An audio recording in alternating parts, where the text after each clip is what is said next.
শনিবার শুরু হয়েছে মেজর লিগ ক্রিকেটের দ্বিতীয় আসর। বাংলাদেশের একমাত্র ক্রিকেটার হিসেবে এই টুর্নামেন্টে আছেন দেশের ক্রিকেটের পোস্টার বয় সাকিব আল হাসান। শাহরুখ খানের মালিকানাধীন দল এলএ নাইট রাইডার্সে আছেন সাকিব। টুর্নামেন্ট শুরুর আগে এদিক সেদিক ফিসফাস ছিল সাকিব একাদশের সুযোগ পাবেন কিনা তা নিয়ে। টসের সময় বন্ধ হয়েছে ফিসফাস। আল হাসান ছিলেন একাদশে, স্ত্রী সন্তানের সামনে পারফর্ম করেছেন অলরাউন্ডার, জিতেছে তার দল। শ্বশুরবাড়ির মাটির লিগে সাকিবের শুরুটা যে মন্দ হয়নি তা না বললেও চলছে। বিশ্বের যে কোনো প্রান্তে মাঠে গড়ানো কোনো টি-20 লিগে বাংলাদেশের একমাত্র প্রতিনিধি হিসেবে আছেন সাকিব আল হাসান। এমনটা নতুন কিছু নয়, বরং গেল প্রায় 1.5 যুগ ধরে সাকিব এমনই করে আসছেন। সাকিবের বর্ণাঢ্য টি-20 ক্যারিয়ারের মুকুটে নতুন পালক হিসেবে যোগ হলো মেজর লিগ ক্রিকেটের তার ডেবিউ।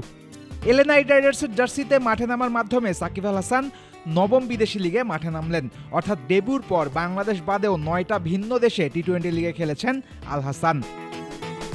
সাকিবের একা একা দেশের বাইরে খেলতে যাওয়ার শুরুটা হয়েছিল 2010 সালে। 2009-এর নভেম্বরে ইংলিশ কাউন্টির দল ওস্টারশায়ারের সাথে চুক্তি করেন সাকিব। 2010-এ ওস্টারশায়ারের জার্সিতে ফার্স্ট ক্লাস ম্যাচ খেলেন সাকিব। পরবর্তীতে ওই দলের হয়ে টি-20 এবং ওয়ানডেও খেলেছেন এই অলরাউন্ডার। ওস্টারশায়ারের পর লিস্টারশায়ারের জার্সিতেও খেলেছেন সাকিব আল হাসান। বিশ্বের সবচেয়ে বড় টি-20 লিগ আইপিএলে সাকিবের ডাক আসে 2011-তে। সুযোগ পান কলকাতা নাইট রাইডার্সে। আইপিএলে পরবর্তীতে সানরাইজার্স হায়দ্রাবাদেও খেলেছেন সাকিব।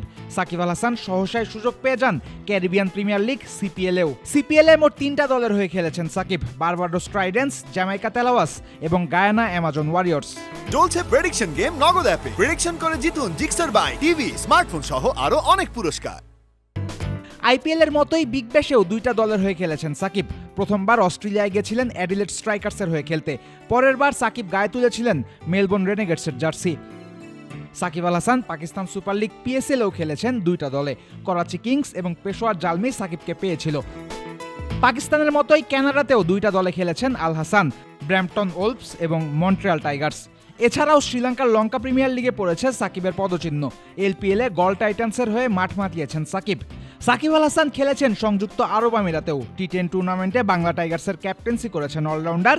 সবশেষ নাম হিসেবে এই লিস্টে যুক্ত হয়েছে আমেরিকা।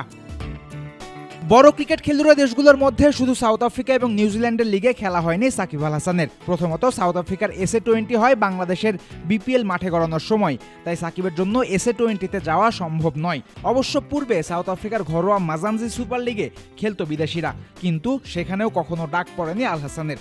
অবশ্য বাংলাদেশের কোনো ক্রিকেটারই সাউথ আফ্রিকার কোনো লিগে খেলেননি। অপরদিকে নিউজিল্যান্ডে এখনও বড়সড় করে কোনো ফ্র্যাঞ্চাইজি লিগ হয় না, তবে কিউইদের নিজস্ব জাঁকজমকপূর্ণ ঘরোয়া টি-20 লিগ আছে, সেখানেও কখনো ডাক পড়েনি সাকিবের। অবশ্য সাকিব না খেললেও তামিম ইকবালের একবার ডাক পড়েছিল নিউজিল্যান্ডে। 2012 সালে ওয়েলিংটন ফায়ারবার্ডসের হয়ে 6 ম্যাচে 232 রান করেছিলেন তামিম।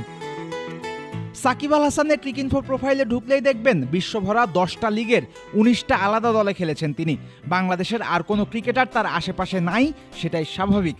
কিন্তু ভবিষ্যতেও কি কোনো টাইগার ক্রিকেটার সাকিবের এই রেকর্ড ভাঙতে পারবে বলা মুশকিল। তবে কেউ কখনো এই রেকর্ড ভাঙলে সাকিব খুশি ছাড়া আর কিছু হবেন না, সেটা বলাই যায়। ফয়সাল হাবিব, ক্রিক ফ্রেন্ডসে।